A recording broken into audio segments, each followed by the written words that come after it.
Hey everybody, I filmed a color with me video. In this video, I'm using penny black stamps and the new Sukiniko ink pads. I was trying them out. They are new to me as I've fallen back in love with my crafting. So I'm just gonna play a little bit of music and you guys can watch me stamp and color.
So here I'm using the Tim Holtz stamping tool. It's really cool. You can see as I'm just placing all those stamps everywhere, and I can stamp multiple ones at a time. And if I don't get enough ink, I can just restamp it and it'll stay in the same position as long as you don't move your paper. Here I am having a lot of trouble with this stamp set. This is by Artist Impressions. This is an acrylic stamp set. The Tim Holtz, or no, the Penny Black stamps, they were photopolymer, which is a better quality of a stamp. But these are just so cute. I had to get them. So you got to be really careful when you're trying to yank them off. Obviously, this is in fast forward, so it took me a minute to get her off of there, or you could potentially rip them. So yeah, there's a difference. There's photopolymer and there's acrylic stamps. You know, both are fine. But definitely photopolymer I prefer. This company does make photopolymer stamps, but I guess this set in particular, it just didn't get it. It was, they made it in acrylic, but we'll deal. So, yep, here you go.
right, now you guys see that I grabbed my Tim Holtz Distress markers.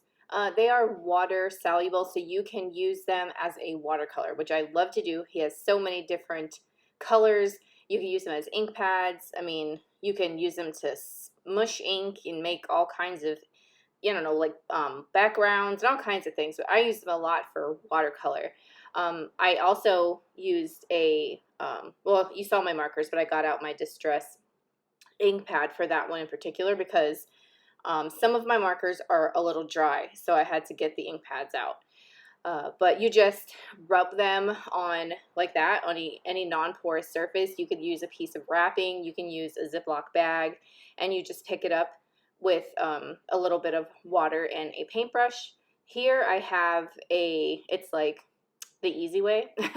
I have a paintbrush that you can actually fill with water, and all you do is push just slightly to get more water out of the tube. It'll come out the tip.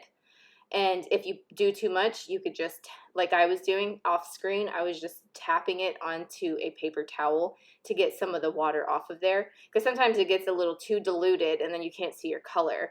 So I'll dry my brush back off and then pick up some color. So yeah, these are a fun way to do watercolor. You could use Crayola markers as well. You do the same idea. You just, sorry about the shakiness, my desk is shaking. You just rub them on a non-porous surface just like that, and you can use a little water and a paintbrush, and you can create watercolor effects on stamped images, coloring books, anything like that.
guys, I'm going to post some pictures at the end to show you guys the completed card. I was going to have a little bit of footage of my brother's scan and cut machine cutting these out, but it didn't want to work for me. I later found out that it was user error and I didn't have my blade snapped back in place. There is a little snippet of it, but yeah, didn't get the whole thing. But I will post some pictures at the end of the completed card. Thank you guys so much for watching. Make sure you hit the thumbs up button and make sure you leave a comment down below. Did you have a favorite part of this? Did you like this kind of video? Do you like watching the coloring? Are you intrigued by any of the tools? Let me know and I'll talk to you guys in another video. Bye.